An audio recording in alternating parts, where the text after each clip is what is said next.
As with all markets, scary, and yet there's opportunity in it. Sometimes you get to introduce your heroes, and I'm about to introduce the founder and CTO of Baobab Studios.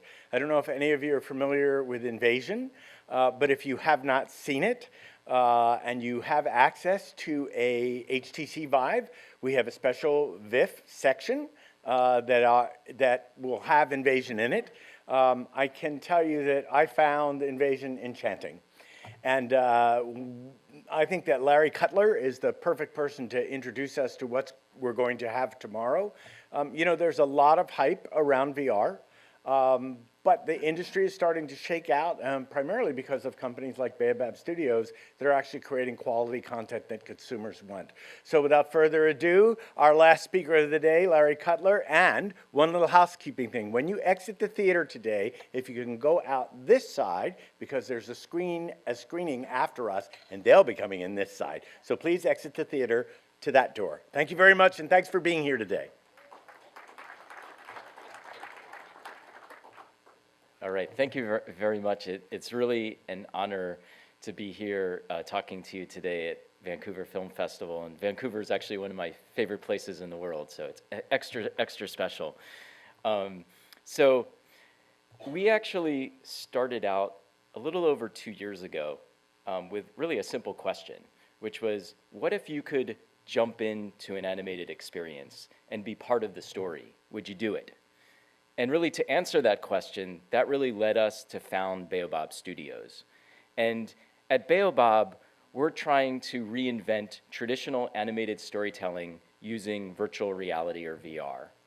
And when you think of an animated story, you know, one of the things that's really amazing is that you take people to these really magical, faraway worlds that are really only limited by the vision that's in the creators' heads. And then you make those worlds kind of so real that you can almost reach out and touch it.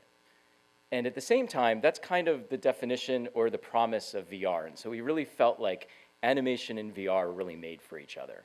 And so what we found is that VR is a really powerful new medium for narrative storytelling. And it's actually one that's quite distinct from film. It's not an extension of film. It's something entirely different. And we've been kind of figuring that out through sweat and tears and hard work. And so I'm really excited today to kind of take you on our journey of how we've jumped in sort of headfirst into creating stories in VR. And I hope maybe as you're a bunch of filmmakers here, maybe it will, as a meta point, inspire you to actually jump in and take the leap with us. So I thought it'd be interesting to kind of start out with a little bit of perspective on where we came from. And the reason is I think it'll give you a sense on how we approach creating VR stories. So this isn't just a random picture of someone doing VR research a long time ago. This is actually me in 1997. So this is me 20 years ago as a grad student at Stanford doing VR research. So I'm dating myself. And 20 years ago, I actually did see the promise of the future and the fact that VR will actually transform a lot of different industries, entertainment being one of them. So this is an example of kind of medical training. And if you think about how VR can transform training and teaching in general, as well as how it's going to transform medical visualization, you know, I think that's a whole nother topic. I'm not going to talk about that today. I know nothing about that. But at the same time, I also realized 20 years ago that VR was not ready for prime time. It was not productizable. It was really felt very researchy. And in my 24-year-old mind, I was like, this is probably 4 or 5 years away, which just seemed like an eternity. Now, of course, I was off by a factor of 4. That was 20 years ago. So I actually didn't pursue a career in VR. I went to work at Pixar in the early days, and Pixar kind of combined my love for math and computer graphics with my other passion, which was acting and singing and performance art. And it was this great place where artists and scientists came together to tell stories. And so I worked on some of Pixar's earlier films, and later I went to DreamWorks. And my area of interest through this whole thing has been, how do you actually create the technology to make the characters that you see up on screen come to life and make them as believable and real as possible. And of course, character animation and character performance is really at the heart of an animated feature film. So at DreamWorks, I actually met one of my co-founders, Eric Darnell. And you might know Eric, he was the writer and director for DreamWorks' first animated feature, Ants. And he was also the writer and director for all 4 of the Madagascar films at DreamWorks. So, you know, Eric brings this, he's our chief creative officer, and he brings this incredible sense of writing and storytelling, as well as just being a great director and feature film director. And so when we started the company, along with Maureen Fan, who represents business, so it's always helpful to have someone who actually understands business. She was the VP of games at Zynga, so she also brings kind of this perspective of games. When we started the company, our true north is still storytelling. And this is something that, you know, has been, you know, incredibly powerful to me when I was at Pixar and at DreamWorks, and obviously this is really, Eric is first and foremost a storyteller. And so the art and the science only are there to service a story. And we have thousands of years of experience in terms of telling stories. It's part of our DNA. And so we didn't want to lose that. And that's really the most important thing. And we're just trying to figure out how we can apply that in this new medium. So to date, we've actually created 3 pieces of animated content. So you alluded to our first piece of content over on the left, Invasion, which we premiered at Tribeca Film Festival last April, so in 2016. And it's gone on to a lot of critical acclaim. In fact, it just won an Emmy a couple of months ago, so we're very proud of that. And, but more importantly, it's actually been one of the most popular and downloaded pieces of VR content across all the different platforms and all the different content types, so gaming and non-gaming alike. And this really shocked and surprised both our investors and especially the platforms themselves. Because everyone, when you thought of VR and entertainment, everyone thought of games. They're like, VR and games is perfect. But most people did not feel that telling stories in VR was going to be something that people would be interested in. And so this really opened up our platform's eyes that actually there is an audience that wants to see VR narrative content. And in fact, even though all the platforms are dominated by early adopters that are hardcore gamers, they loved our content as well. So from Invasion, the piece in the middle is actually a brand new piece of IP that we've been working on called Rainbow Crow. And really when the minister spoke earlier, it spoke to me because Rainbow Crow is based on a Native American folktale. And it's a story that really hasn't been told in the United States, and now we're trying to give it its proper due in VR. And it's really a story of a hero's journey of bringing lightness to darkness and self-sacrifice. And we premiered a prologue of that, like an introduction at Tribeca Film Festival this year, so this April. And then over on the left, we did a follow-up to Invasion called Asteroids. And we've shown it at a number of film festivals, including Sundance and Sundance and Cannes. And we're actually going to be releasing the full version of it this holiday season. So with each of these pieces, we're learning a little bit and we're experimenting with different things. And in Invasion, what I'm going to talk about today is the first thing we're trying to do, which is how do we actually create an empathetic VR character? And at the time that we started Invasion, we really hadn't seen that done. And you know, it's kind of interesting because everyone was talking about VR as this empathy engine. You know, and VR is all about you're going to create this empathy. And we were a bunch of filmmakers, and like, we kind of understand that. You know, film is really, really great at bringing out your emotional core. And so we were a little bit jaded and skeptical. And so that was really, if there was one thing we wanted to do with Invasion, it was have a character that you can connect with, much like you would in a film. And at the same time, how do you actually direct the viewer's eye? You know, you're no longer looking at this beautiful, huge rectangular screen. You're now immersed in the world. There's things going on all around you. Most people, when they see Invasion, it's their first time viewing VR, so there's so much to take in. How do you actually get them to pay attention to the story? With Rainbow Crow, because it is a very different tone, and it really started out as a folktale, we wanted to define a look that was very different from what we had done previously and what we had seen in VR. And we wanted this really storybook graphical quality so that you can almost kind of reach in and jump into the story, which the analogy I was using at the beginning. And so we put a lot of effort into creating a look and a feel that was quite different from what we had done previously. And then with asteroids, we actually became very interested in invasion, and then we really pushed this in asteroids with what the role of the viewer is. Because once you're in this environment, all of a sudden you can become a character in the story. And once you have a role and you can actually participate, it brings up a lot of interesting opportunities for the characters to interact with you. And how do you actually deal with interactivity in the narrative? So I'm going to start talking about invasion. So my first question is, how many of you have actually put on a VR headset and actually seen content in VR? Wow, that's almost everyone. So this question seems a little quaint to me, but I've been asking this every time I go and give a talk for the last year or two.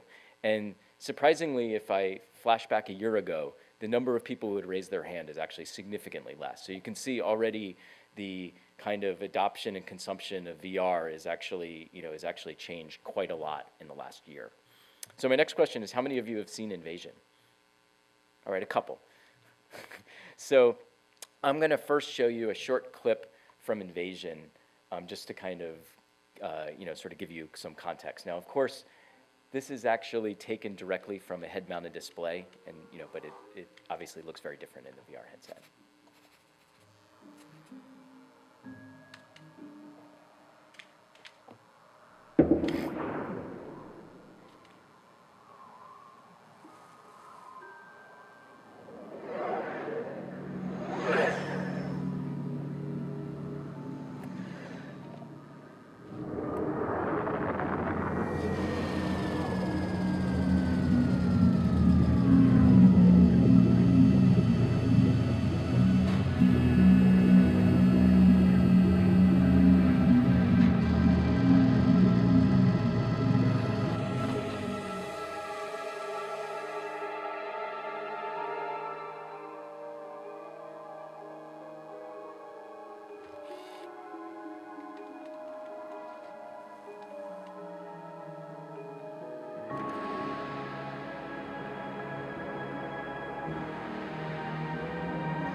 Promise the bunny doesn't die at the end. As an interesting aside, the first test we did when we started this project is we created part of the scene, to just try to get something in VR working.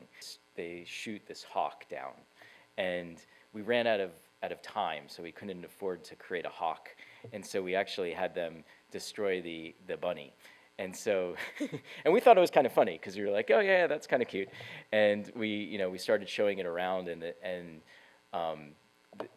this mother had the headset on and took it off and is like, this was really great, but I would never show this to my kid. And it was at that moment that we knew that we were not going to kill the bunny. So, which was good, because as it turned out, in our estimation, we were really humbled by the success of Invasion, and audiences ultimately ended up falling in love with this bunny, Chloe. And what's really interesting is actually, and more important, is how they reacted to Chloe. And so at the beginning of that piece, first of all, you're actually a bunny in the scene. It wasn't clear in that little snippet, but basically, like, if you look down, you have a bunny body and you can hop around. And so Chloe approaches you, and people react to Chloe in ways that you just never would in a film. So a lot of people were like, hi, Chloe. People start waving at Chloe. A lot of people reached out and tried to pet Chloe.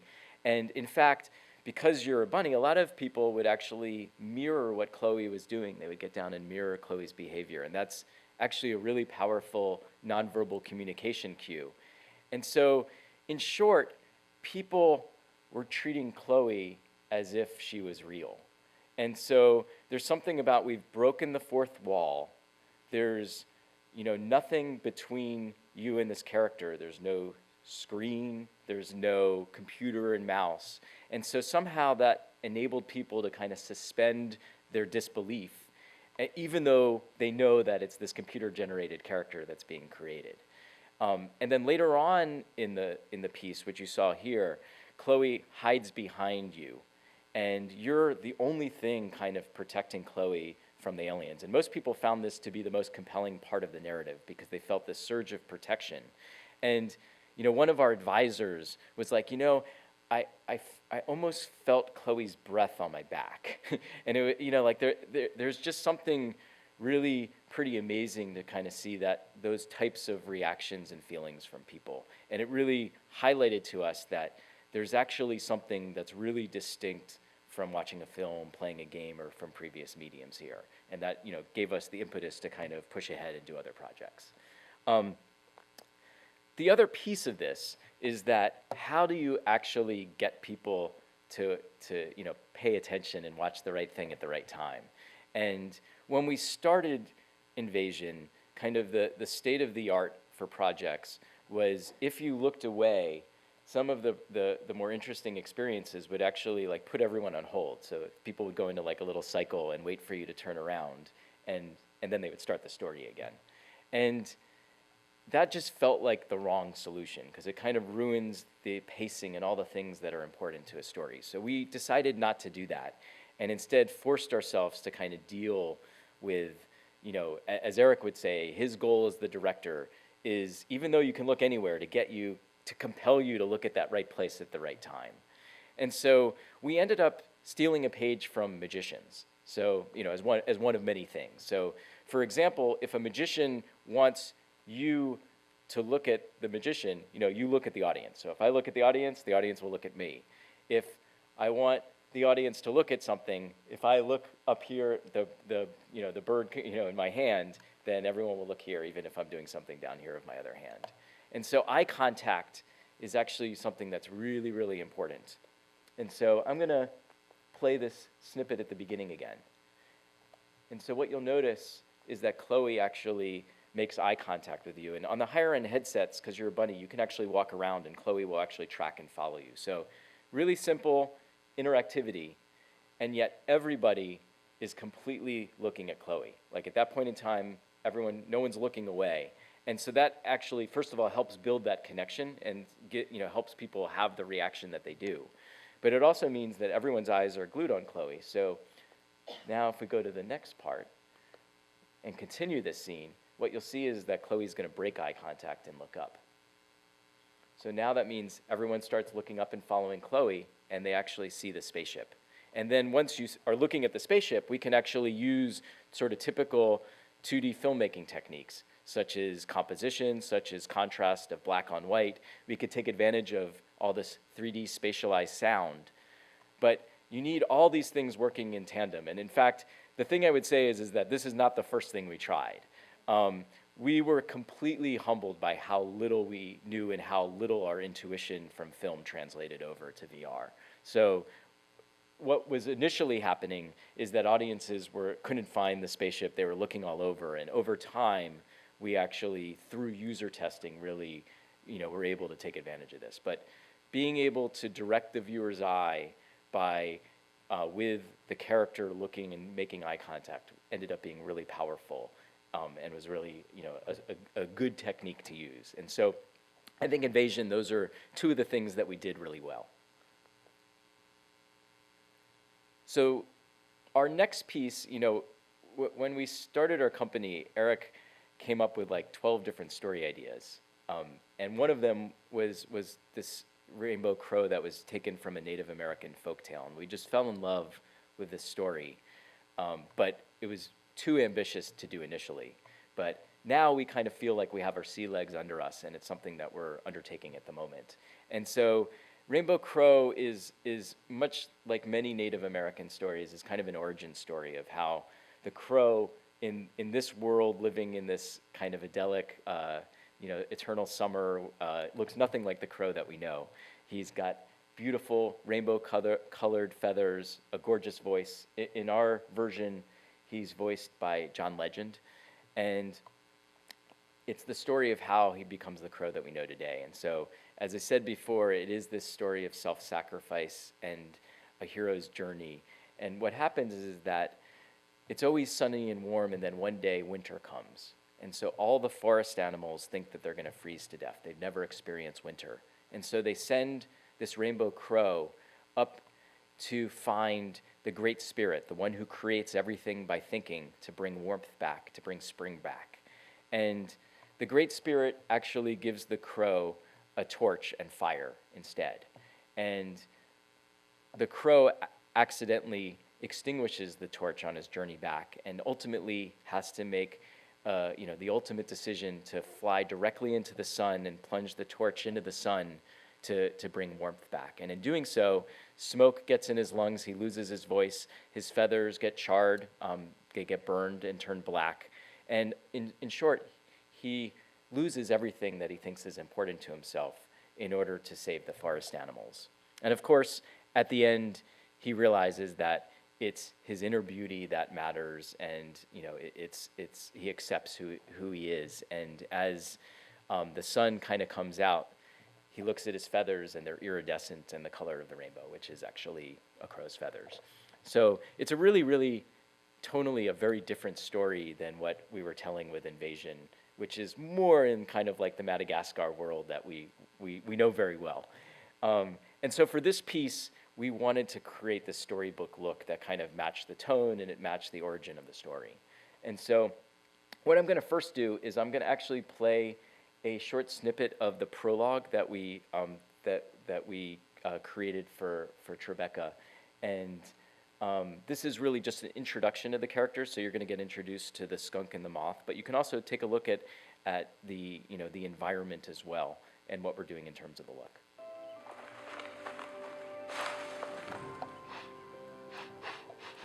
Wait! I think I smell something. Do you smell something? I don't know. Me taking this directly from the headset, so. Maybe. Oh, yes. Yes.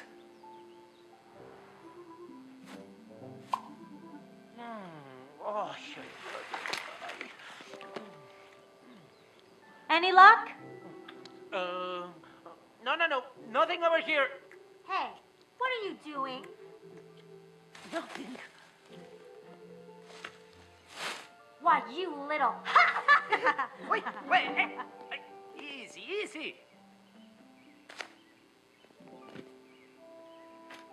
Come on, Mickey. Leave some for me. Yeah, right, like you were gonna.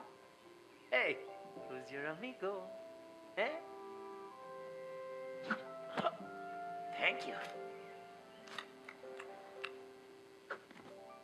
Oh my gosh. This is so good. Oh, guacala. Thank you. Sorry. All right. So I'm just going to talk a little bit about how we kind of came up with the look. I think it's actually kind of interesting. This was one of the first pieces of concept art that our art director Cody did for the piece, and you can already see kind of getting that, it's much flatter, it starts to have this style to it. Now, we ended up feeling like, even though this was inspirational, that this actually was too flat for a VR project. This might work really well in kind of a 2D film, but it wasn't going to work in VR. And here, this is actually getting much closer to where we went with things. And what you'll notice here is this image actually, first of all, defines the shape language. So you could see that the world is constructed heavily from geometric shapes, simple shapes such as circles and squares. Now, if you're noticing carefully, you might have noticed that in the prologue there were only circles. And that was just a production reality. We had a tight time deadline and we couldn't afford squares. So we've since gone back and added in the squares. Our art director is much happier now. The other thing is you're starting to see kind of these really soft edges and this dithered pattern. And most CG looks are really great at having hard edges. And so we quickly grabbed on to this idea that everything should have a soft edge, and figuring out how we're going to do that in VR. And then this ended up being really kind of not the final key, but the kind of inspirational key that we use to actually do our look development and implementation. And the interesting thing here is that we realized it would be really cool if we started out with the forest completely dark, and we started using theatrical lighting. And as we went through the scene, we would light up one area, and then we'd light up the next area, and then by the end, we would actually have the entire forest illuminated. And so this, again, the theatrical lighting is completely non-motivated in reality, which we liked. As it turned out, we didn't even think about this, but it ends up being a great way to direct the viewer's eye. So lighting really helps direct the viewer's eye, and is another great technique. Now, as it turns out, theatrical lighting required that we actually had 6 different lighting setups that we're turning on and off, or we're turning on. And in VR, because you're running everything at really high frame rates and generating the images on the fly, you typically only get one dynamic light, like one movable light. And here we had 6 or 7. And so we ended up having to develop some technology to be able to sort of efficiently blend between these lighting setups. So the next part is how do we create this really soft look? So this is actually just the geometry with kind of like a plastic shader applied to it. And in a film, what you would do if you were going to solve this problem is you would add fur. So just throw a lot of fur at it. And fur is great because it actually makes everything soft, and it's actually what happens in reality for a lot of this type of stuff. And the problem with this is that on a VR device, we can't render things offline. And so you're actually rendering 2 images at 90 frames a second, which means 2 images at 11 milliseconds. So that's not a lot of time. And for those doing the math, we're actually rendering over 300 million pixels a second. So what that translates to is no fur. So I'm sure at some point in the future it'll be possible to do this in VR, but it really wasn't plausible or possible to do that today, especially for an entire forest. So we really experimented what we ended up calling softness with noise. And as I mentioned earlier, kind of the 2 key components of the look are this dither pattern and also the soft edge. And so the dither pattern, noise is kind of a standard computer, like computer-generated function that you use to build up kind of complex looks. And so this is just a noise pattern. And what's interesting, though, is it's actually not just a noise pattern. We've actually glued it on to the environment. And now you're actually walking through that environment in VR. And so you can actually make out the outlines of the shapes. And so what's really hard about this is that in order to get that noise to be the same at all distances, what you typically get is aliasing. So you'll get a lot of flickering. And then if you remove the aliasing, it'll fade off in the distance. And so, but what we needed here is we actually needed that noise to be at the same resolution everywhere so that you actually get that consistent dither pattern. And you notice it immediately in VR because you actually have that parallax. So that's something that we put in a decent amount of effort to get working. So the other part is this soft edge. And on a static object, and having that edge bleed through to the background, on a static object, you can relatively easily write a shader that sort of handles that soft edge, especially on things like squares and circles where you understand the geometry. But it really breaks down on something like the skunk's tail, where the tail is actually highly deformable. It's moving, and the tail folds over on itself very easily. And as it turns out, this ended up being the most complex thing that we worked on in that whole piece, bar none. So it's a small detail, but it was a really important detail from the standpoint of the skunk fitting into the world. And the skunk's tail is supposed to be something that's really, fluffy and really has that softness more than anything else in the scene. So I'm not going to bore you with the technical details, but this is actually us calculating and figuring out for any vantage point what the black is the outline of the skunk's tail. Even in you could see even in a static pose, this tail is actually folding on itself. And then this is actually what it looks like rendered. And so it's a small detail. And in fact, we finished this and got it working the day before Tribeca. So we literally like had 1 day to spare. And our chief scientist had spent many, many weeks on this and tried a bunch of different algorithms. But it kind of highlights that these small details actually matter. These small details keep you in the world. And those are the types of things that we, as filmmakers, agonize over and really try to make work. So the last thing that I want to talk to you about is actually probably the most meaty, and that's why I kind of left it for last, which is the role of the viewer and how that affects interactivity. And I think this is really kind of a little bit at the heart of what is potentially special about VR. And so with Asteroids, it's a follow-up to Invasion.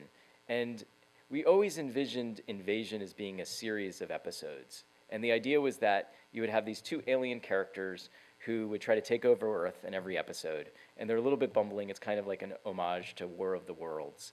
And they would not be thwarted by humans with weapons, but by cute little woodland creatures. And the bunny Chloe was kind of the first of those. But what we realized is that Chloe actually stole the show, and no one really cared about the aliens. So we decided to change that whole idea.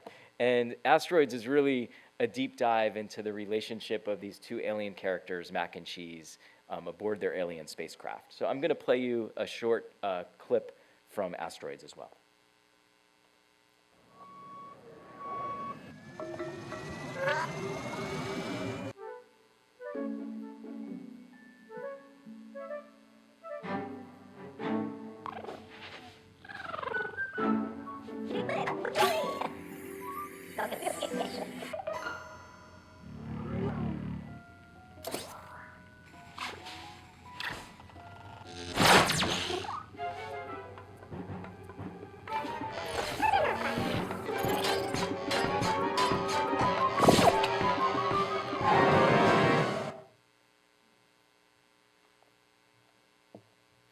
So with Asteroids, you know, in Invasion, we made you a character. You were actually a bunny in the story.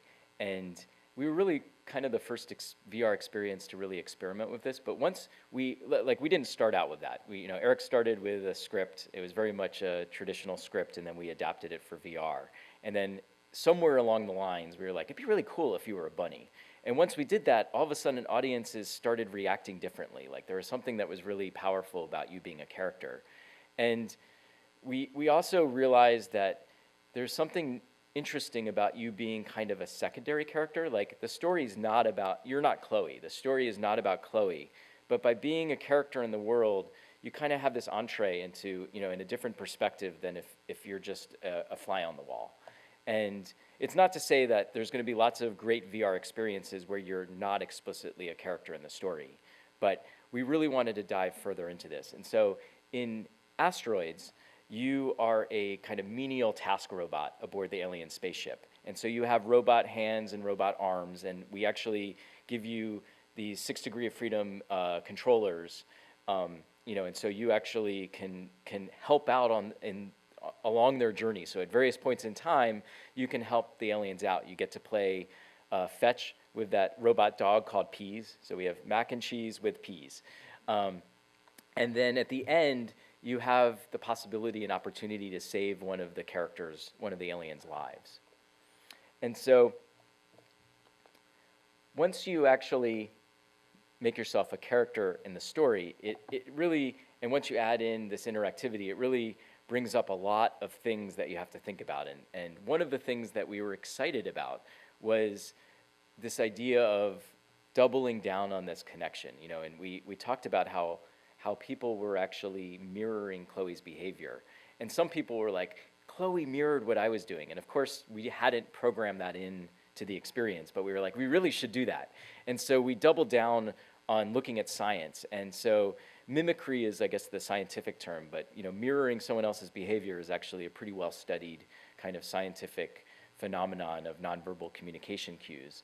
And the classic example is you're at a restaurant and two lovers are sitting across the table, and one will do this, and then the other will like do the same thing without even knowing it. And so we decided to add that into the experience. So this is an early interactivity demo that we did of you playing fetch with peas. And towards the end of this, do a couple of rounds of throwing. As it turns out, people found this part to be the most fun part of Asteroids. I actually don't pick up the ball here, and then Peas will actually get sad. And then if I tilt my head, I'm tilting my head to the left, Peas will actually tilt his head to the left, and the same with the right. So because we actually can track where your head's going, where your hands are, we can actually really layer in some interesting cues like this mirroring. And so putting this in really adds a level of kind of simple sophistication and connection.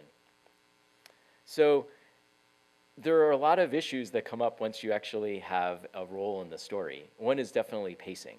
So what happens if like you're supposed to do something and you don't do it? Well, in a video game, a lot of times the characters will actually go into like a cycle and kind of wait for you to make a decision. And for us, we really don't want to ruin the pacing, and so like in a movie doesn't wait for you to actually pay attention. Real life doesn't wait for you to act. If you don't act, someone else will, or life will go on. And so for us as storytellers, that tightly crafted rhythm and pacing and structure is really important, and we didn't want to disassemble that. And because of that, the other piece is that we also, it's really hard to tell one story well. And I know that all too well. It's almost impossible in our estimation, at least maybe there are probably better filmmakers than us, to tell 20 stories. And so we really don't want to branch the plot based on what you do. But at the same time, what we've learned from games is that you actually need to, if you do something, you need to have a distinct response for it, or else it kind of ruins the mechanic and it ruins the gameplay. And so we actually do branch the emotional response that the characters have to you. So I'm going to kind of spoil things a little bit for you with Asteroids, because this is a scene from the end of the short, and Cheese is actually on her deathbed. She's got thrown out into space. And so this is an opportunity where you can actually save Cheese's life. So Peas realizes that you can actually use this contraption to save Cheese.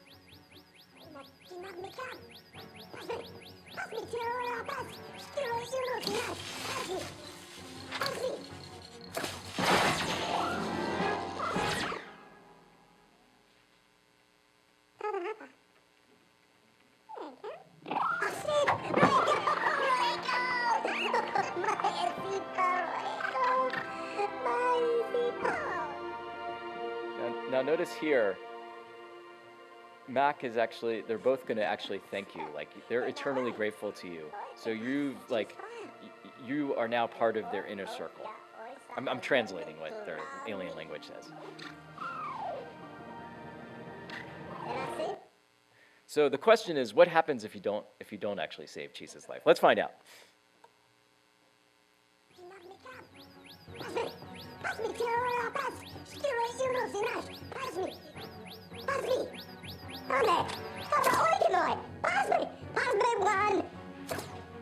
So notice Peas actually rips your arm off and does it for you.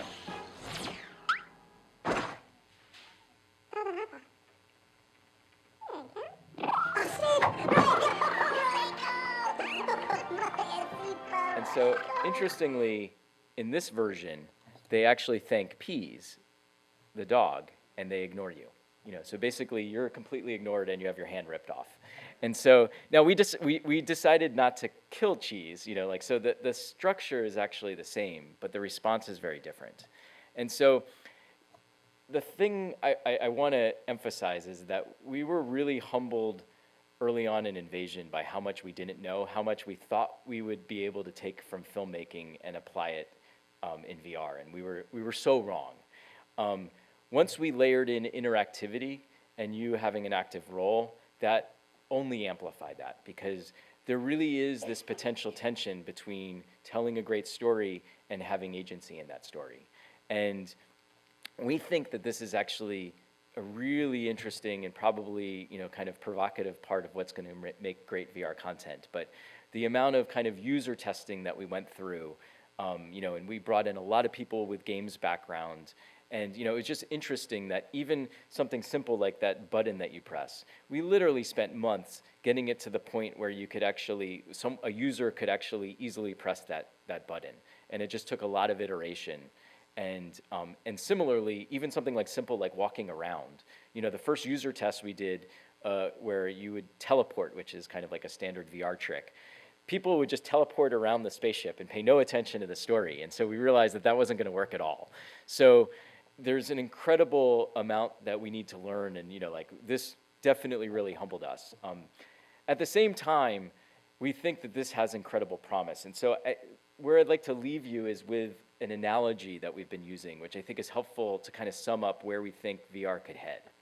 So the question is, what would you do if you saw a little girl crying on a park bench? So if this was a film, you would probably feel really sad for the girl if it was well told. You would have a lot of empathy for the girl. Obviously, you're not going to do anything about it. You're sitting in a movie theater. If it was a game, you would actually approach the girl. But your motivations would be about getting to the next level, solving a puzzle, winning.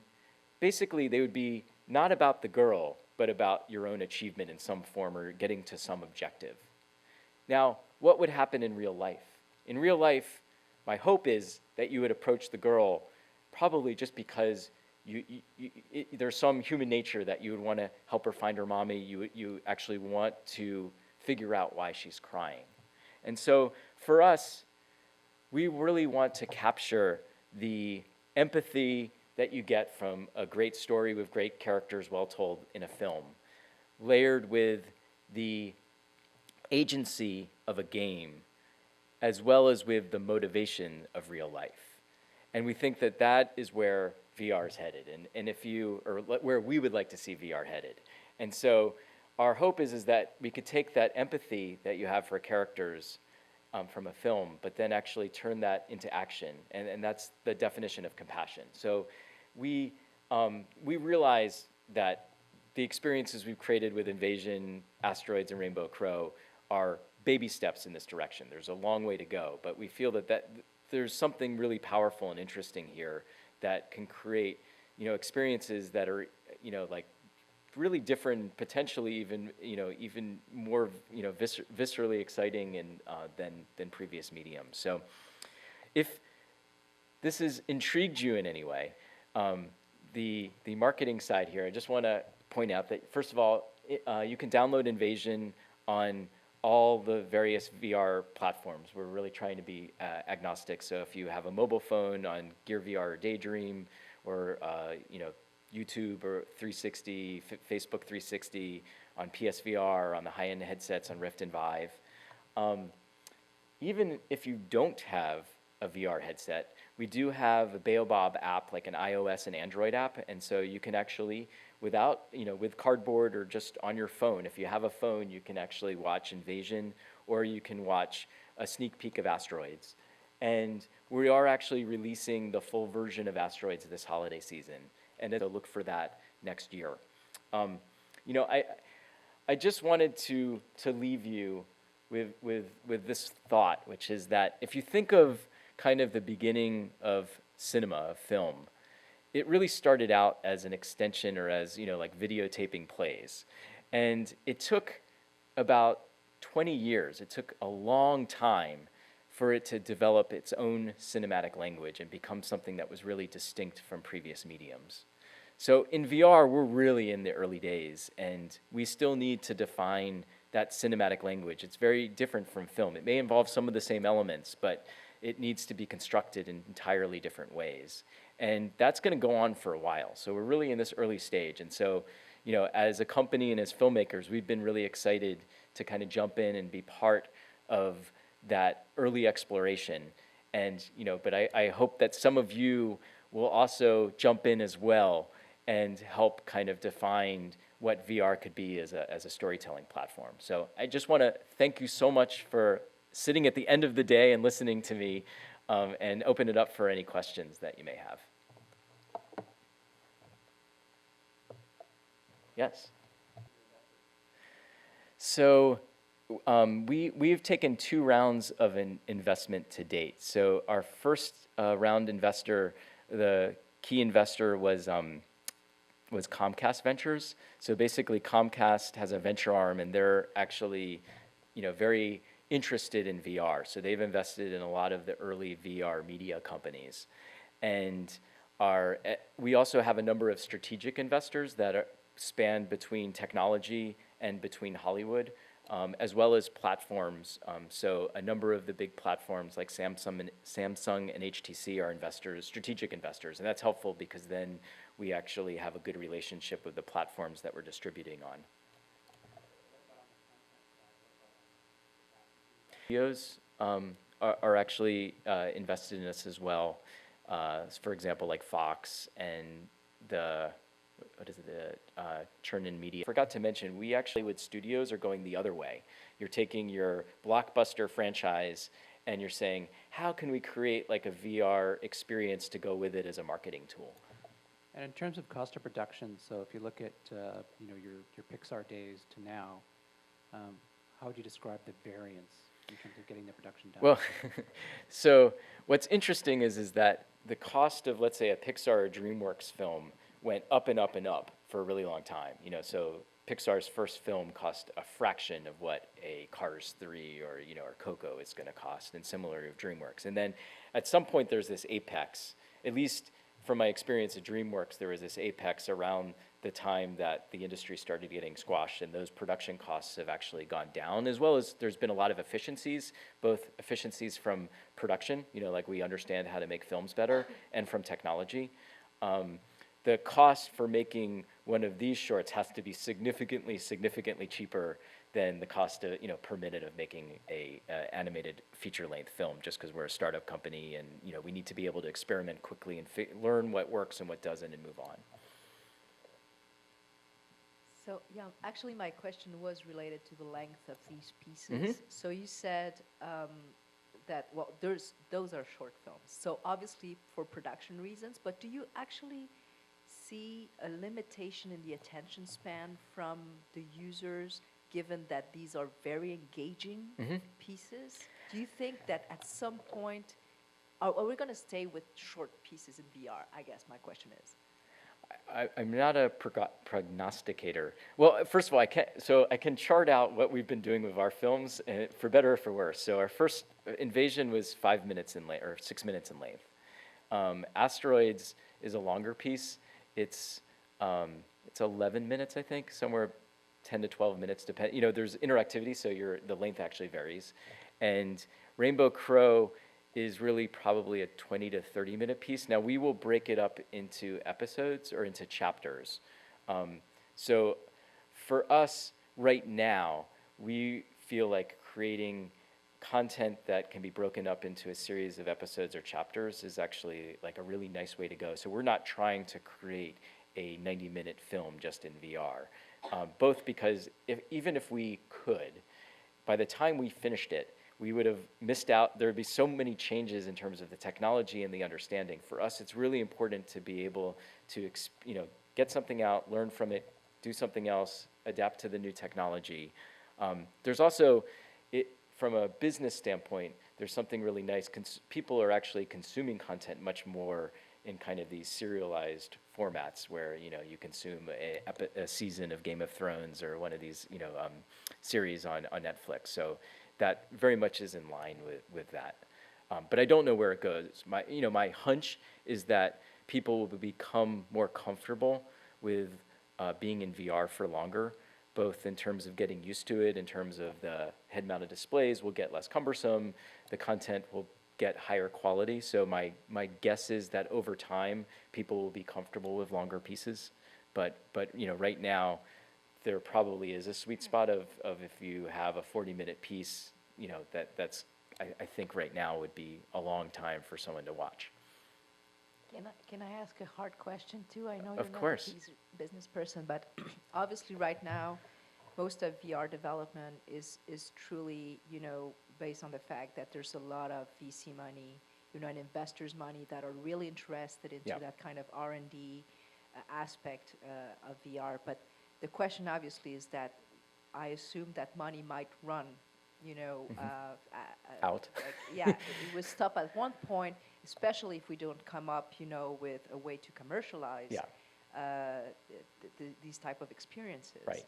So how do, just based on your experience, how are you building the company in order to be sure that at one point, you're able to turn this into a business model that will be profitable? Right, right. No, that's an excellent question. So, first of all, just to answer it, I kind of want to lay out what the landscape is. So, basically, and this mirrors kind of a typical technology adoption curve, which is you have a new technology, and there's an incredible amount of hype and development that goes into it, and so that was kind of where we were 2015, 2016, you started seeing most of the VR devices getting released.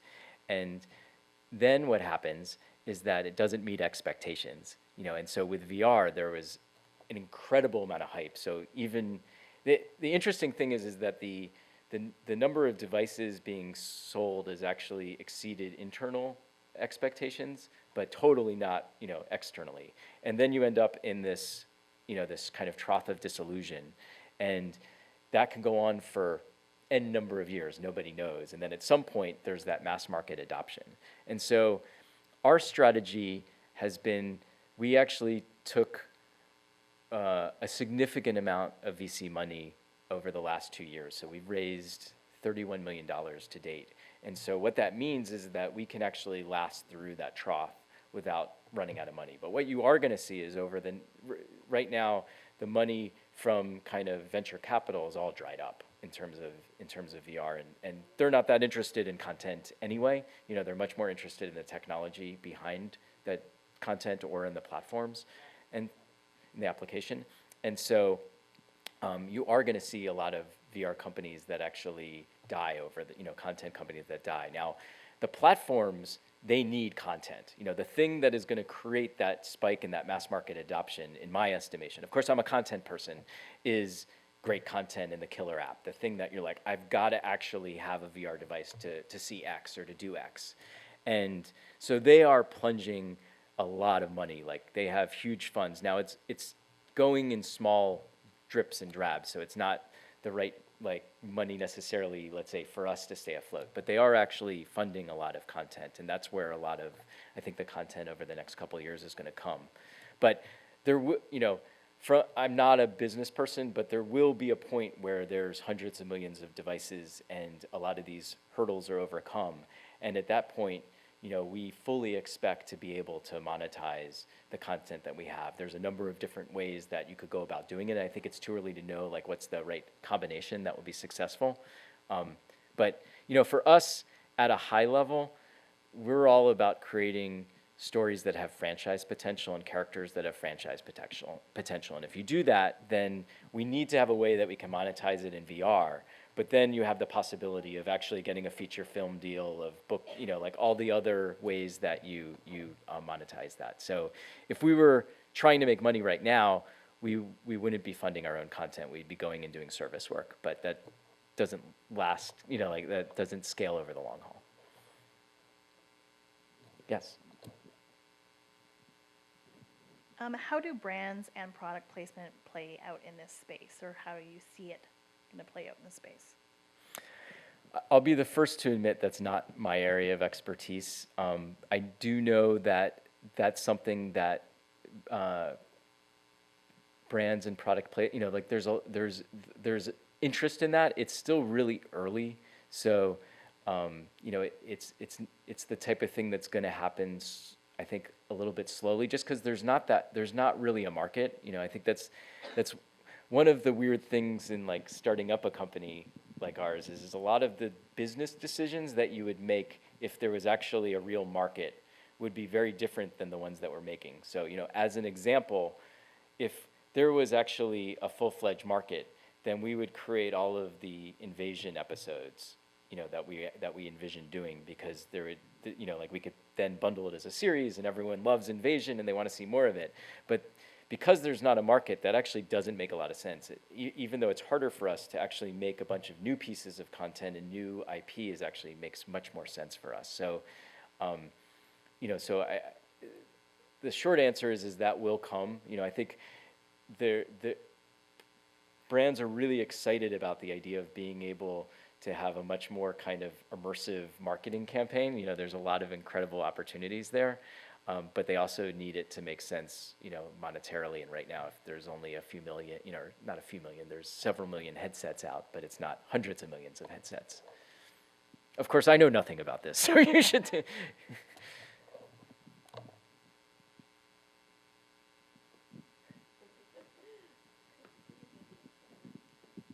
Actually, I think Larry's given us a great introduction for tomorrow, because the questions that you have and the questions that you have, we've actually set up the whole program to begin to answer those questions. And actually, recently I just came back from New York from the Mobile Marketing Association, and my whole job there was to tell brands what the opportunity was. Okay, well then you should answer that storytelling. question. I have a question for you, though. Because you have the platforms investing, is there informed collaboration between you as storytellers and them as technologists to, like, do you get to say, hey, we'd like to try this. Is there a way that you could make that possible? Is that happening? Yeah, a little bit. I think there's information flow in both directions. So, they're really interested in what the problems that we're facing, and then of course we can take advantage of, like when there's when there's a they come out with their little 3 degree of freedom control on a mobile device, they look to us as like, hey, we know you guys create great content. Can you do something with us for that? And then we can evaluate whether it makes sense. But it's kind of like it helps us kind of get a real sense of where things are going, and and to be able to take advantage of that. But of course, they're definitely, the other direction is really interested in the things that would make our lives easier.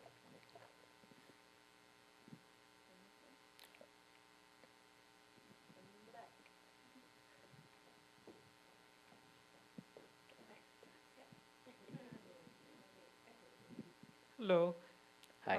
I was really struck by the robot pulling off my hand. I don't go see violent movies because my empathy is important to me to keep intact. Yes. And as someone who's just experiencing her first VR out in the hallway and the empathy that it brought on, I was struck that you would not be more careful with my empathy.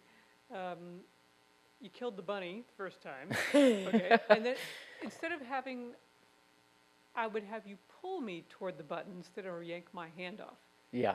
And the explosion of electricity and the skeleton showing up is also really shocking. It's like Bambi's mother getting killed. So I just, as someone who protects her empathy, I look at your technology and say, boy, I would be very careful when I go and view it, or I would check it out ahead of time, because it's so easier for you to pull on my empathy. I wonder if that's something in your internal conversations at the company. It definitely is. And so first of all, I would say that the way people react to the stories that we have or anything that we show is often kind of wildly different than our expectations. And we definitely have to be really thoughtful. Even something simple, forget your empathy, just something simple of making you nauseous is something that you can do really easily in VR. And so we run user tests every week now. So every week we bring in people and test something that we're working on. And so it's interesting in that example, we haven't heard that response. So I thank you for bringing it up. The ripping of your arm, I guess there's always kind of a balance of the comic elements, and from the very beginning that was like super, super important to him as kind of like an important part of both the comic timing and just the telling of the story. So it's I definitely understand what you're saying, and we do take that into account. So, Larry, thank you so much for joining us today. Can we give Larry a huge round of applause? Thank you. Thanks so much. Thank you all again for joining us for Industry Exchange Day here at the Vancouver International Film Festival. Will you be able to stick around for Yeah, another definitely. minute or two? Of Great. course. So you'll be able to meet Larry over in the concession area. And thank you again for coming, and please be respectful of the screening room and make sure you make your way out in this direction. Thank you so much, guys. And hopefully we'll see you tomorrow.